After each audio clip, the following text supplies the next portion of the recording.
그죠? 하나님은 항상 함께 누리는 자와, 그죠? 하나님을 아무리 찾아도 못 보는 자들이 있어요. 어디에 있더라도 하나님을 사랑하면 하나님 그 감동을 주시더라고. 마음의 청결의 복을 누리라, 오늘 제목입니다.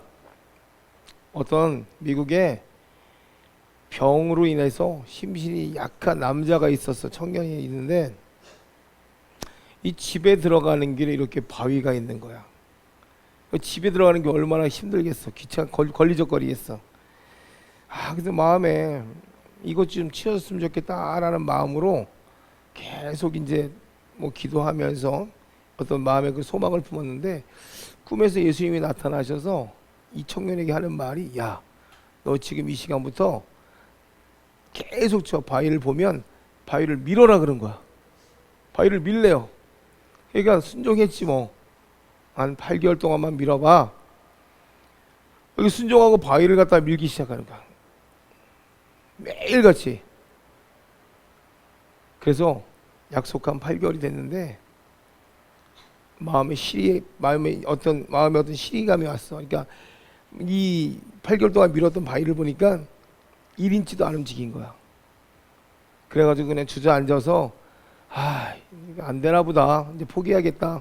왜? 8개월 동안 밀라는 시간에 계속 하나님께 밀었으니까. 근데 예수님께 다시 나타나셔서 이 친구에게 하는 말이, 왜 그래? 왜 이렇게 실에 빠져있니? 그러니까는 이 친구가, 예수님 말씀대로 제가 바위를 밀었어요. 바위를 밀었는데 바위가 1인치도 움직이지 않았어요, 그러는 거야. 그래서 이제 안 하려고요.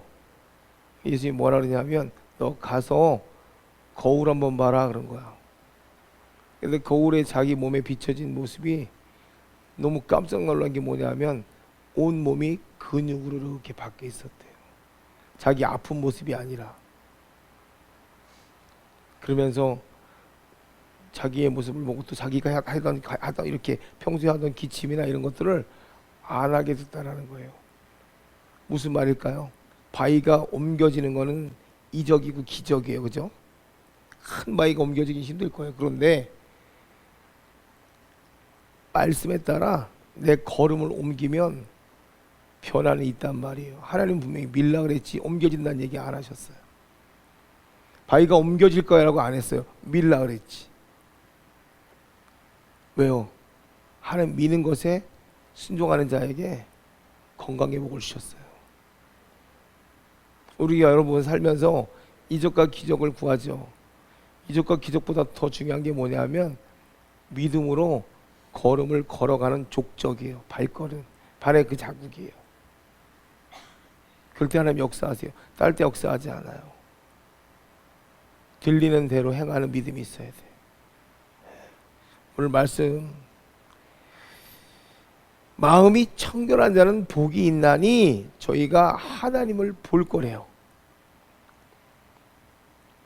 이 말씀을 잘 보면 놀라운 걸 하나 발견돼요. 뭐냐면 예수님은 우리 마음에 관심이 있대요. 우리의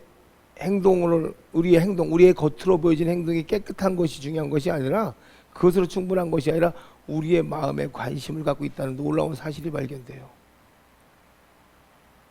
화 있을진저 너희 서기관 바리새인 위선자들아, 너희가 잔과 대접의 겉은 깨끗하게 하되 그 안에 탐욕과 탐욕이 가득하도다. 예, 눈먼 바리새인아, 먼저 잔과 대접의 안을 깨끗이 하라. 그리하면 그것도 깨끗하리라. 이 말씀 정말 놀라운 말씀이에요. 무엇이 바리새인이냐는 거예요. 어떤 이 바리새인의 특징을 명확하게 나타내고 있어요. 바리새인의 특징은 안팎이 다른 사람을 이야기하는 거예요. 겉은 번지르하게 예배드리는 사람의 모습이고 선을 행하는 자의 모습인데, 이 마음 안이 잘못된 사람들, 이 마음에 악함이 가득하고 자기 유익만 구하고 다른 사람의 꼬투리와 편견과 아집을 가지고 그 사람을 핍박하려고 들고 빼앗으려고 하는 자들, 이들이 바리새인이에요.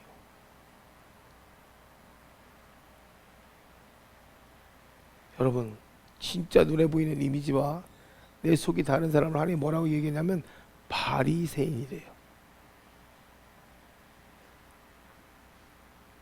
예수님이 이 땅에 오셔서 이들에게 하는 말이 뭐냐면 마음이 청결한 자가 복이 있대. 이 말은요, 여러분, 이 예수님이 이 땅에 오신 목적에 되게 중요한 것이 뭐냐면 사회의 풍속을 개혁하고 싶은 것이 아니라 거기에 살고 있는 나와 같은 죄인들의 마음을 변화시키길 원하신다는 거예요. 세상을 바꿀 마음이 아니에요. 세상은 내가 바뀌면 바뀌어요.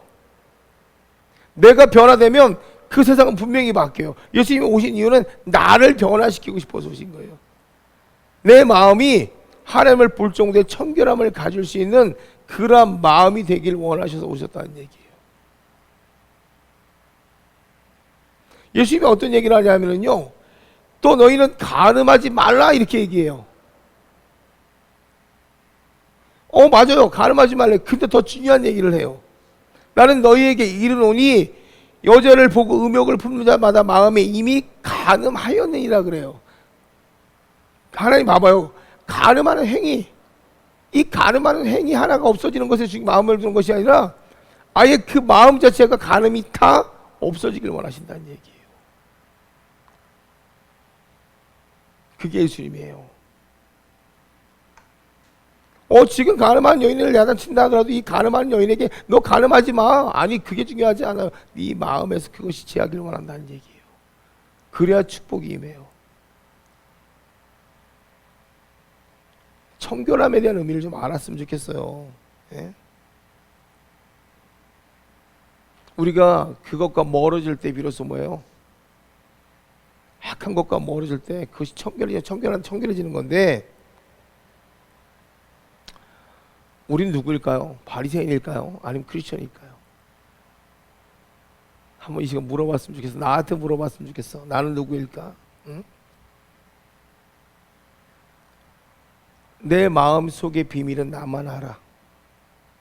내 마음속의 비밀은, 내 마음속의 부분상은 아무도 몰라. 나만 알아. 하나님은 근데 아셔. 신기하게도. 여러분, 뿌리는 보이지 않아요. 그런데 나무의 가지는 보여요. 근데 하나님은 무엇을 중요하게 여기시냐면 이 뿌리를 중요하게 여기세요. 그래서 하나님은 가지치기를 해요. 예? 아무리 겉으로 청결한 척해도 뿌리가 나쁘면요 열매가 없어요. 또 뭐예요? 뿌리가 좋은데 자라나면서 세상 것을 잘못 받아들이면 가지가 썩어버려요. 하나님 이 모든 것들 다 가지는 쳐내어 버리시지만 뿌리는요 들어서 뽑아버려요. 그게 하나님 방법이에요. 예수님이 과감하게 가지치기 하시잖아요. 그냥 두는 걸 보는 것이 아니라 분명히 뿌리는 내 뿌리인데 세상 것이 잘못 들어와서 이를 괴롭히면 이 세상 것에 들어와서 멍든 가지를 잘라버리지만 뿌리 자체가 잘못됐으면요 뿌리를 다 드러내버려요. 무화과 나무에게 그러셨거든요. 가지만 무성해요. 입에 가진 건 많아요. 머리에 가진 건 많아요. 입으로 쥐어쥐어 해요. 하나님도 말해요. 다 알아요. 찬양도 부를 줄 알아요. 내가 율법이 되고 나만 거룩해요. 다른 사람 눈에 보이지도 않아요. 다른 사람 행동은 다 미워요. 다 싫어요. 예수님은 그런 마음 없어요. 그때 그게 가지의 문제인지 뿌리의 문제인지 예수님 봐요. 그의 주변이 그렇게 만들었는지 그게 타고난 본성을 봐요. 그래서 타고난 본성이 예수 그리스도가 아니라면 뿌리채 뽑아버리실 거예요. 만약에 타고난 본성이 예수인데 세상을 잘못 살아서 들어온 가지라면 잘라서 다른 가지가 자라도록 도와주실 거예요.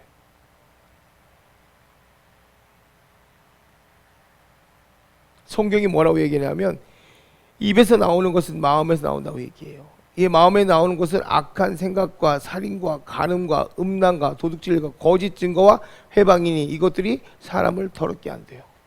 마태복음 15장 18절 19절에서 얘기하고 있어요. 나무를 좋게 하고 그 열매를 좋게 하든지 나무를 나쁘게 만들고 그 열매를 나쁘게 만드십시오. 둘 중 하나 온전히 하라는 얘기예요. 내 마음에 가득한 것이 결국은 내 입으로 나온다는 얘기예요.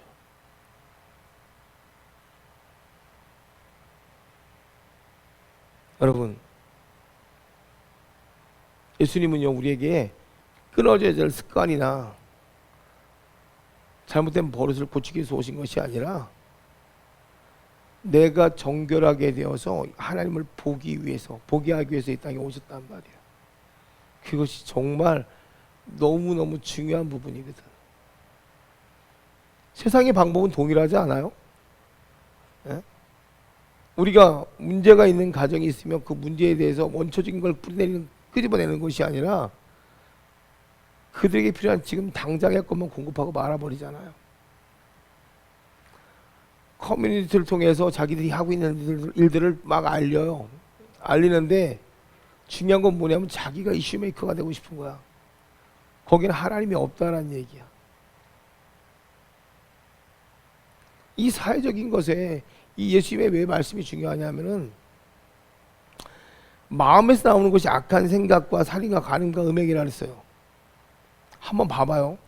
미혼모를 봅시다. 미혼모의 잘못된 생각은 무엇일까요? 육신의 잘못된 판단이잖아요. 근데 그 판단을 이끌어줄 사람이 없어.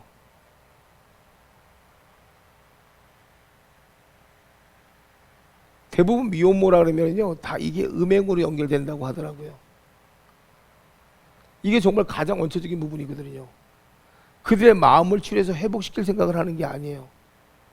당장 문제되는 것을 끊어서 정리해주고 싶은 게 사회적인 마음이라는 거예요. 우리가 내 컴플렉스로 자녀를 교육시켰다고 봅시다. 생각해 봅시다. 그러면 그 자녀도 그 컴플렉스의 마음을 갖고 자라나게 돼요. 자기를 부모와 똑같은 인생으로 만든단 말이에요. 이게 다 마음에서 비롯되는 거거든. 이 마음의 치료함이 필요한데 이 마음의 치료함이 없는 거야. 그러니까 부모가 같은 말을 해. 같은 행동을 해. 그보다 더 악해져. 더 독해져.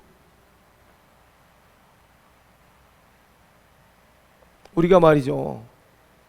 하나님의 말씀이 이 안에 들어오면 어떻게 바뀌냐면 나의 옛 것들이 소멸되고 그 말씀이 나를 움직이기 시작하게 돼.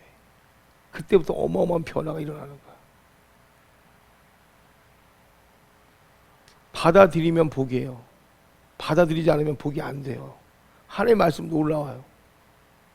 조건적인 언약이 뭐냐 하면 모세의 언약인데 모세의 언약 가운데 신명기의 축복이 있어요. 그 축복은 받아들이면 복이에요. 받아들이지 않으면 축복이 안 돼요. 근데 이 땅에서 우리가 누릴 수 있는 놀라운 축복들이에요.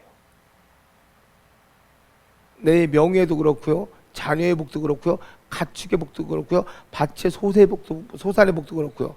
땅의 복도 그렇고요. 다 뭐요? 내가 하나님의 말씀을 지킬 때 다 내 복이 되는 거야. 그게 조건이야. 하나님은 그 조건을 우리에게 복을 주셨어.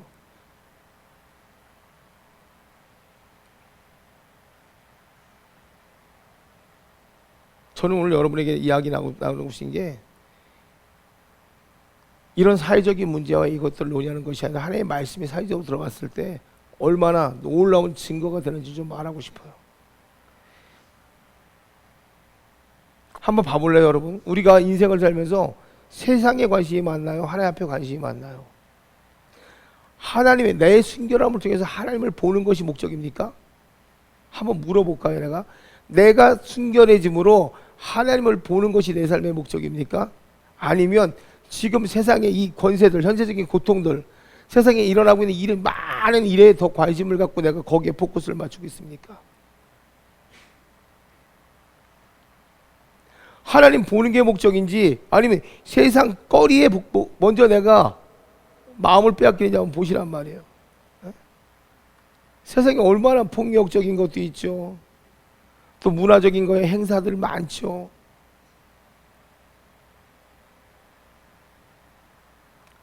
내가 무엇에 중심을 둬야 되는지를 제껴버려요. 제껴버리고 다 뭐요? 세상적으로 다 포커스를 맞춰버려요.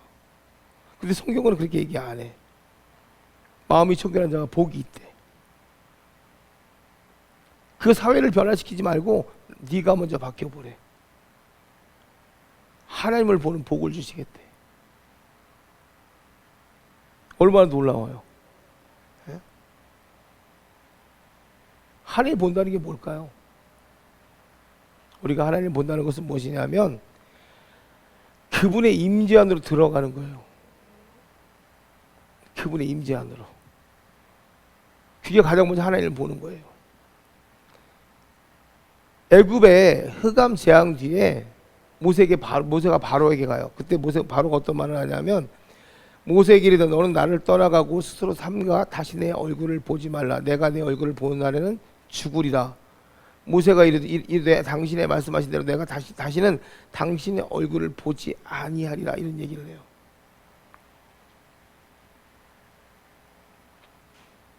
여러분, 왕이 얼굴 보고 싶지 않다는 얘기는요, 다시 내 앞에 나타나지 말라는 얘기예요. 이거를 제가 비유적으로 얘기한 거예요. 한번 생각해 볼래요? 내가 하나님의 임재에 들어가는데 하나님이 나에게 만약에 이런 표현을 쓴다면 어떨 것 같아요? 내가 하나님 앞에 임재 가운데 가까이 나가서 하나님을 만나야 되는데 번번이 하나님의 임재를 누리지 못해. 매번 왜 커트당해? 뭐 때문에 커트당할까요? 하나님의 임재가 깊어지지 못하는 이유는요, 내 생각이 하나님의 생각을 앞서기 때문에 그 임재를 누리지 못하는 거예요. 내 관심이 하나님에게 있는 게 아니라 세상에 관심을 갖고 하나님 앞에 나와요. 이 말을 더 쉽게 표현하면 예전에는요, 하나님 앞에 예물을 드릴 때 가장 좋고 순결하고 깨끗한 걸 가지고 하나님 앞에 예물을 드렸어요. 그러면 하나님이 이걸 받으세요. 받으셔서 이들이 갖고 있는 죄들이나 문제들을 이렇게 사여 주시고 치료해 주시고 회복시켜 주셨어요. 근데 지금은 예수님이 오시면서부터 내가 제물돼요. 근데 내가 세상의 많은 것들에 더 많은 관심을 갖고 예배 자리에 나와서 그 예배 가운데 하나님을 다시 그냥 적견해요. 잘 봐요.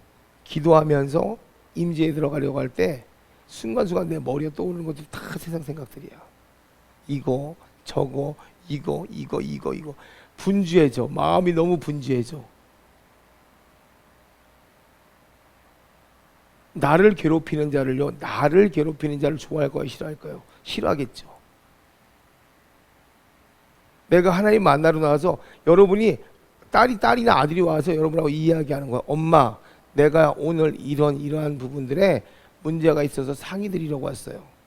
그리고 상의하면서 이야기를 해야 되는데 이야기하다 말고 이야기하다 또 이야기하고 내 문제를 갖고 이야기하는 것이라 내 문제는 온데간데 없어지고 사방 새로운 얘기를 갖고서 막 엄마 아빠한테 얘기한다고 생각해 보세요. 딸하고 대하고 싶을까요? 없을까요? 대하고 싶지 않을 거예요. 우리가 임재에 못 들어가는 것이 바로 그거예요. 하나님과 나와의 온전한 대화가 이루어져야 되는데 내 생각이 너무 많으니까 무엇을 말할지도 모르고 온전히 그 말하는 방법도 잃어버려요. 그러니까 당연히 하나님의 임재에 못 들어가죠. 맨날 괴롭히기만 하는 거야. 쫙 불러. 왜? 쫙 불러. 왜? 제가요 이런 문제가 있는데요. 그런데 근데 잠깐만요. 나 머릿속이 이렇게 복잡하지? 살겠지? 예. 미치겠지 그러면. 하나님이 그러지. 너 다시는 내 앞에 오지 마. 설마 이렇게까지 하시겠어요? 예? 내 앞에 걸리적거리지 마. 극단적인 표현은 그럴 것 같아요. 무슨 말을 해야 돼? 말을 안 하잖아. 와서 그냥 쫙 살려주세요. 왜? 뭔데? 저기 있잖아요. 제가요 지금 이런 문제 막 얘기해야 되는데 제가요 잠깐만요. 하나님 이거 뭐지? 또 핸드폰 봐야 돼. 띵동 돈 들어왔나 보다. 살겠어요. 네. 그분의 임재로 들어가는 것을 인정받으셔야 돼요. 그게 하나님을 만나는 첫 번째 길이에요.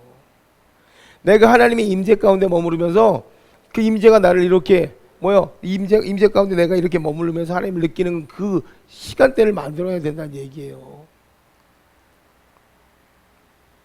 그 임재를 누릴 수 있는 영적 상태가 될 때 하나님이 나를 기뻐하시는 모습이 된단 말이에요.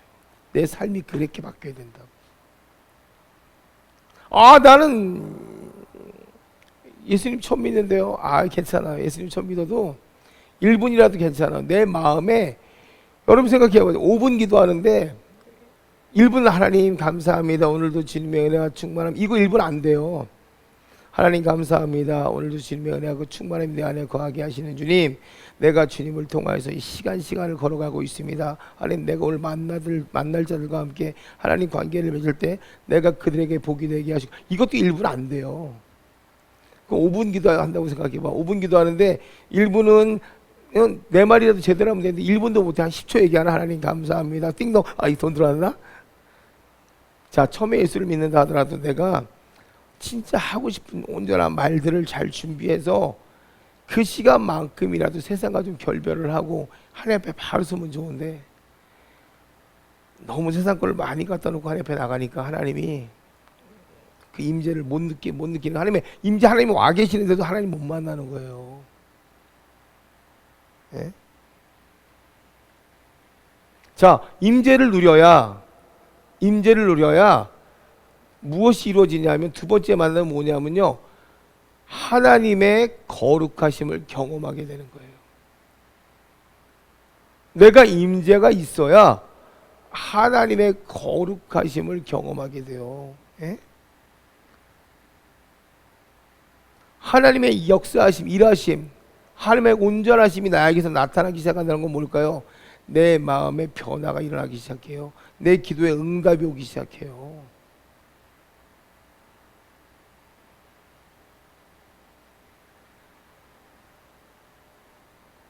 무엇을 바꾸기 위해서 노력하려는 게 아니라 내가 바뀌는 거예요. 하나님 중에 내가 바뀌면 그 바뀐 사람을 세상에서 써버려요.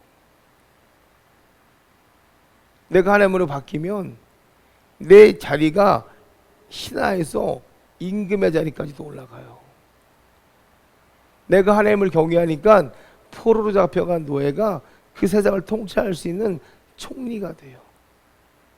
내가 하나님을 경외하니까 포로 기간에 모든 자들이 포로의 삶을 사는데 나만 뭐예요? 처음부터 그 지혜의 탁월함을 통해서 하나님 나라의 총리가 돼요. 다니엘과 요셉의 얘기죠. 신기하게 내가 바뀌니까 세상과 관계없는 삶이 내 삶이 돼버려.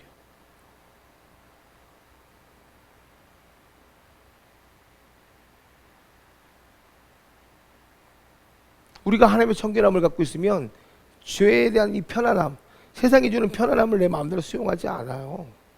근데 내가 하나님의 청결함, 뭐예요? 하나님의 임재 안으로 들어가고 싶은 마음이 없다 보니까 세상 것을 그냥 소용해 버리는 거예요.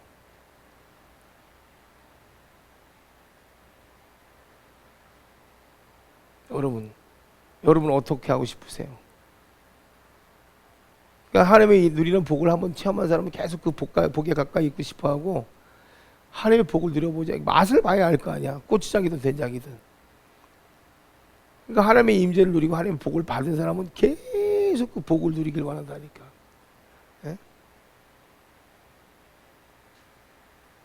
자, 그래서 하나님을 본다는 것은 뭐냐? 정리해드리면 그분의 임재를 받아들이는 것만이 아니라 그분의 영광을 직접적으로 경험함으로써 하나님에 대한 경외감이 생긴다는 거야. 이게 무슨 말이냐? 이걸 아주 쉽게 표현하면 하나님이 내 안에 들어오신 것을 내가 인정하고 순종되어질 때 이제 하나님께서 나를 통해서 일하시는 이 성경에 나와 있는 놀라운 기적과 이적과 표적들이 이제 내 주변에서 나타나기 시작할 거야. 이걸 또 내 기도가 하나도 땅에 떨어지는 거 없이 다 응답되게 될 거야. 그러면서 우리가 무엇을 느끼냐면 그건 하나님의 선하심이라고 얘기해. 거기에 대해서 우리가 뭐 하는지 알아요? 경외감, 두려워요. 왜? 내가 입으로 말한 것들이 다 이루어지는 것을 보면서 두렵기 시작한단 말이에요. 이 하나님의 선하심이라는 것은 뭐냐면 약속의 신실하심이야. 하나님이 약속하신 건 다 이루어지는 거야. 근데 내가 하나님의 임재를 느낄 때 그 약속한 것이 이루어지는 걸 통해서 하나님을 경외하게 되는 거야. 안 그러겠어요, 여러분?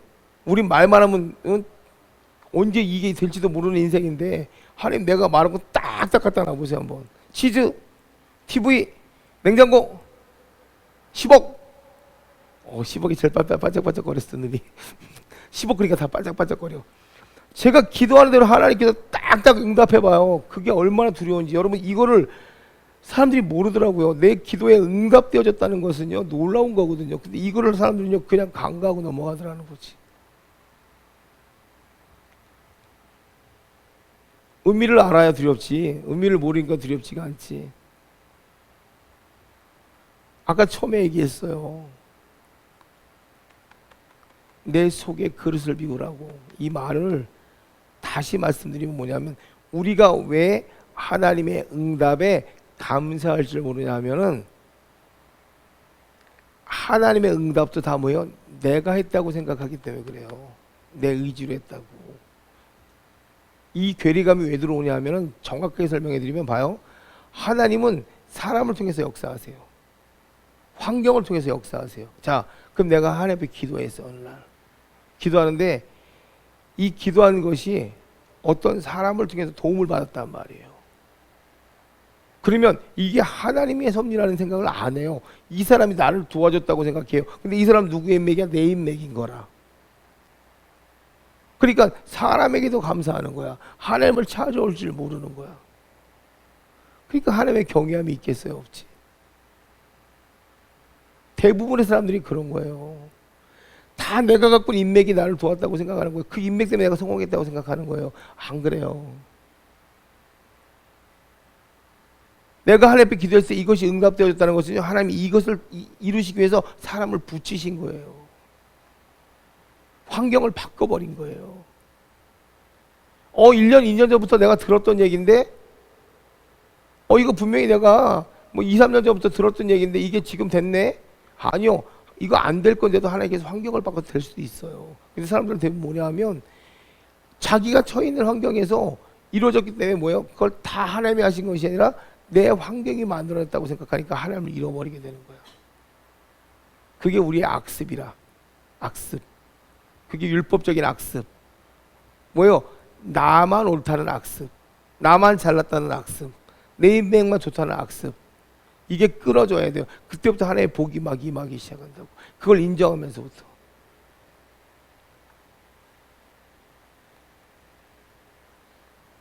여호와여, 내가 부르짖을 때 들으시고 은혜 베푸사 응답하소서.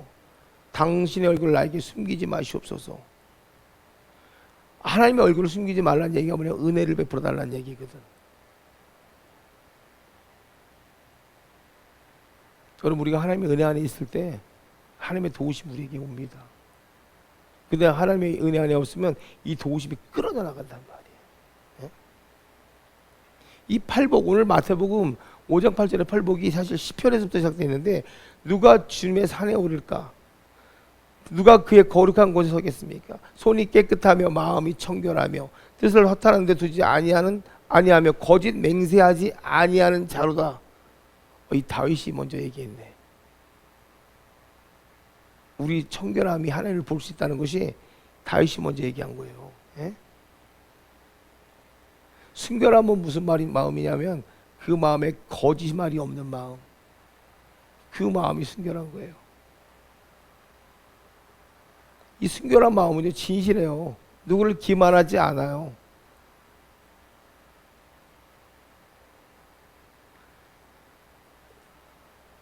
여러분 봐봐요. 속임수는요, 이 속이 사람을 속인다는 건요, 한 가지 일에 집중할 때 속이는 것이 아니라 한두 가지 일, 여러 가지를 마음에 두고 있을 때 이 속이는 거란 말이에요.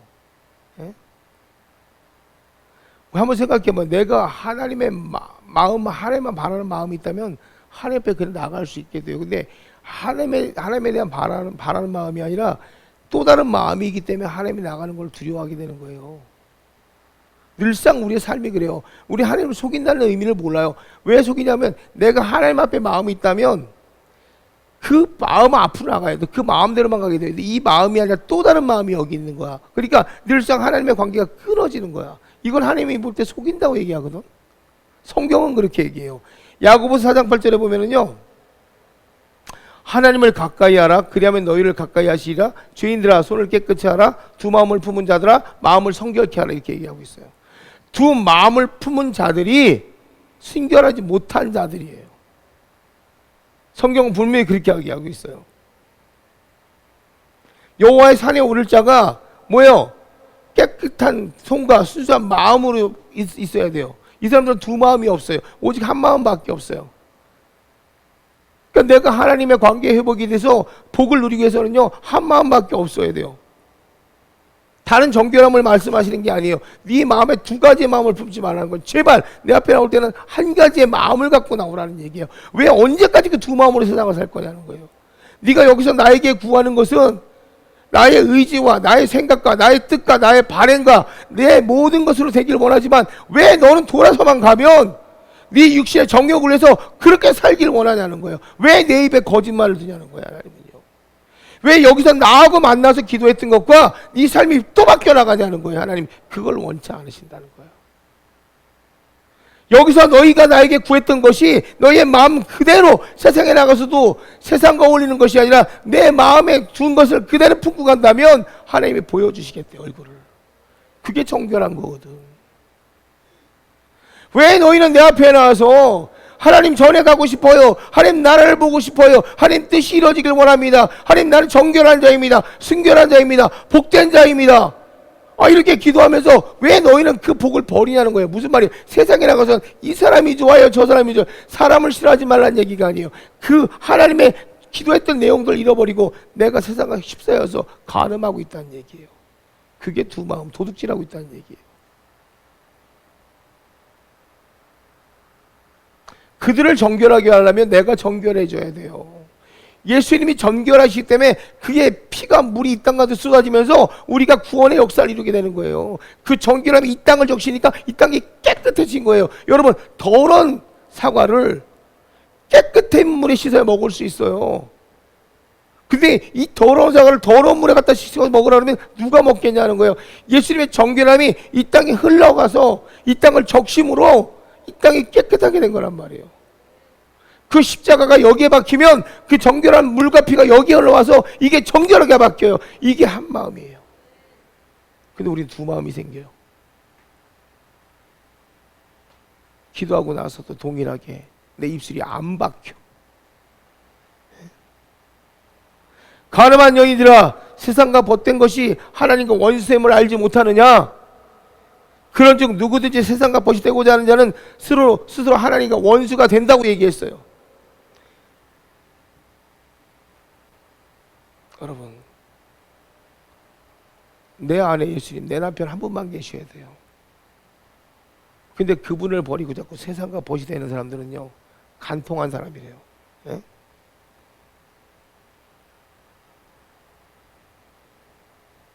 한번 생각해 보세요. 예? 남편이 있고 아내가 있는데 두 마음을 품는다면 결국 내가 뭐예요? 하나님 사이와 세상의 사이를 두고 왔다 갔다 한다는 얘기, 이걸 간음이라고 얘기하는 거예요. 단순히 육신의 죄가 아니에요. 하나님이 얘기하는 건 네 마음이 어떠냐는 거예요. 지금 네 마음이 세상과 나를 왔다 갔다 하고 있지 않냐는 얘기예요.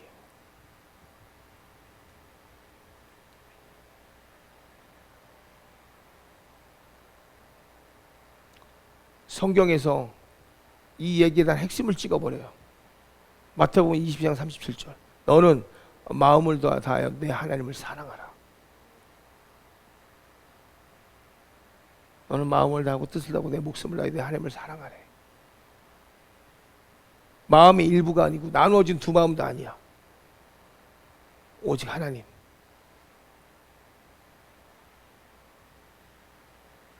마음의 순결, 우리의 마음의 순결은 속임수도 아니고 두 마음도 아니고 분열된 충성도 아니야. 그냥 마음을 다해서 하나님을 사랑하면 돼.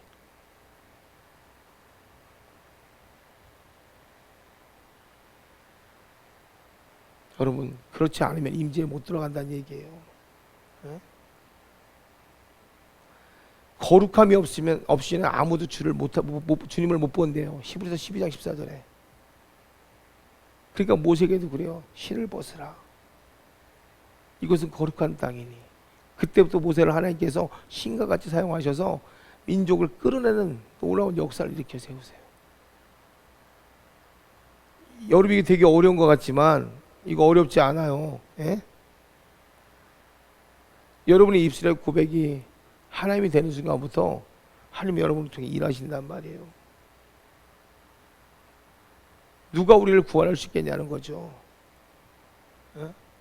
우리를 깨끗하게 해야 될 자가 누구냐는 거죠. 잠언에 그러잖아요. 내 마음이 정하게 하였다, 내 죄를 깨끗하게 하였다 할 자가 누구냐는 거죠. 우리 주 예수 그리스도밖에 없어요.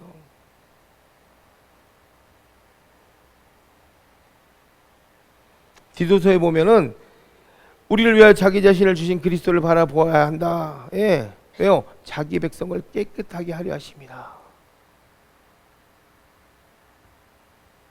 기도할 때 기도하는 마음에 다른 마음 섞지 마시고 하나님이 이것을 이루신다는 확신을 가지고 계속 하나님만 찾으세요. 그럴 때 세상에 나를 돕는 자가 오던 물질이 들어오던 간에 그것이 하나님의 응답이라는 걸 인정하시고 또 하나님 앞에 더 큰 것을 구하면서 나아가세요. 그럴 때 하나님께서 그 마음에 변함없이 똑같은 축복을 계속 붓기 시작해요. 그때 하나님의 임재가 여러분 가운데 거하게 되는 거예요. 되게 쉽게 표현하면 그렇습니다. 여러분, 우리가 그냥 알아듣기 가장 쉬운 말이 그겁니다. 내가 기도한 대로 하나님이 이루신다는 것을 믿으세요. 그리고 주변에 환경이 나를 도울 때 하나님 감사합니다. 내 기도가 응답되어지고 있음에 감사합니다. 그리고 그 기도를 붙드시고 계속 전진하세요. 이거 뭐 이 사람이 도운 거야 이런 마음 갖지 마세요. 오직 하나님께서 일을 하고 있다는 것에 대해서 확신을 가지고 여러분이 계속 그 기도를 전진해 보세요. 그러면 그때 하나님의 역사심이 나타나는 거예요. 그렇게 마음이 청결함을 유지할 때 하나님이 여러분과 임재를 누리면서 교제하기 시작해요. 그때 더 큰 축복이 임하게 됩니다. 그래서 가정의 문제, 자녀의 문제, 우리가 처해 있는 이 삶의 문제들이 다 해결돼요. 제가 여러분 이 시간 여러분에게 신명기 11장 축복만 읽어드리고 제가 마치겠습니다. 오늘 이 시간 여러분이 마음이 청결할 때 하나님을 보게 될 때 여러분 안에 하나님 놀라운 역사가 있을 겁니다.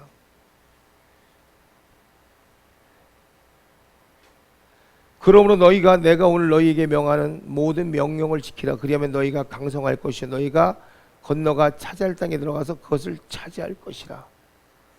여러분 말씀을 지켜서 기도하세요. 그러면 여러분이 강해질 거예요. 담대해질 거예요. 그래서 여러분이 하시는 모든 일을 하나님께 정복하게 하실 거예요. 또 여호와께서 너희 조상들에게 맹세하여 그들과 그들의 후손에게 주리라 하신 땅 적과 끓이 흐르는 땅에서 너희의 날이 장구하리라. 뭐요? 하나님의 그 풍성하신 축복 가운데 세상의 축복도 더해져서 뭐요? 내 인생이 뭐요? 영원토록 주님과 동행함으로써 뭐요? 흔들림 없이 가게 될 거예요. 망한 일도 없을 거예요. 내가 차지한 땅은 내가 나온 애굽 땅과 같지 아니하니 옛 나의 모습이 아니라는 거예요. 지금까지 실패했던 모습, 좌절되었던 모습, 배신당했던 모습, 사람으로 인하여서 상처 입었던 이런 모습이 아니라는 거예요. 거기는 너희가 파정한 후 발로 물대기를 채소밭에 가가 차였다. 뭐예요? 늘 모든 것이 심겨지면 심겨지는 대로 열매를 맺을 수 있는 좋은 땅이 된다는 얘기예요. 너희가 건너가서 차지할 땅은 산과 골짜기가 있어서 하늘에서 내리는 비를 흡수하는 땅이래요. 뭐예요? 늘 그곳은 모든 것을 또 확장시키고 모든 것을 부하게 만들기 준비 있는 땅이라는 거예요. 하나님이 주시는 그 축복을 다 이 안에 품는다는 얘기예요. 하나님이 내리시는 놀라운 축복들이 다 품어지는 땅이 된대요. 또 하나님 여호와께서 돌아보시는 땅이 연초부터 연말까지 내 하나님 여호와의 눈이 항상 그게 있다. 하나님이 지키시는 땅이 돼요.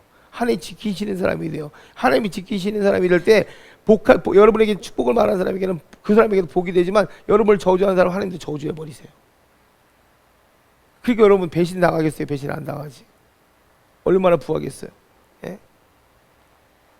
내가 오늘 너희에게 명하는 내 명령을 너희가 만일 청종하고 너희 하나님의 여호와를 사랑하여 마음을 다하고 뜻을 다하고 섬기면, 아까도 나왔죠. 섬기면 여호와께서 너희 땅에 이른 비와 늦은 비를 적당할 때 내리시고 곡식과 포도주와 기름을 얻는데요. 와, 여러분 생각해봐요. 때에 따라서 필요한 때에 따라서 그것을 아시고 하나님께서 공급하신다는 얘기예요. 예? 근데 거기서 내가 필요한 것들을 다 얻는데요. 곡식과 포도주와 기름을 얻는데요. 이거는 여러분 봐봐요. 우리 물질의 축복이 임하는 거예요. 우리 생명의 복이 임하는 거예요. 나의 영적인 능력이 배가 되어 나타나는 거예요. 또 가축을 위하여 들에 풀이 나게 하리니 내가 먹고 배부를 것이라. 내 나만 복 받아요? 내 옆에 모든 지경의 복을 다 받아요. 나하고 연관되는 건 다 복 받아요. 하물며 강아지도 복 받아요. 너희는 스스로 다른가라 두렵건대 마음에 미혹이 돌이켜 다른 신들을 섬기며 그것에 절함으로 여호와께서 너희에게 진노하사. 여러분, 마음에 두 마음 품지 말라는 얘기예요. 제어별 두 마음 품지 마세요. 기도한 것을 믿고 하나님 앞에 그대로 그 믿음대로 나가세요. 하나님께 역사하세요. 육신의 정욕에 빠져서 왔다 갔다 하지 마세요. 하나님 그거 싫어해요. 오직 하나님 한 분을 바라고 기도해 보세요. 하나님이 이 놀라운 신명기의 축복이 오늘 마음이 청결한 자는 하나님을 본다 그랬어요. 그 복이 여러분에게 임한다는 것은 뭐예요? 하나님이 주신 모든 축복이 다 여러분의 것이 될 수 있다는 얘기예요. 여러분이 이미 그런 분이 되었습니다. 선포하겠습니다. 이제 여러분들은 이 신명기 11장에 있는 축복을 누리는 자고 받은 자이고 이걸 통해 하나님의 나라를 이뤄갈 자들입니다. 그 놀라운 종과가 매일같이 여러분에게 차고 넘치기를 예수님의 이름으로 간절히 축원드립니다.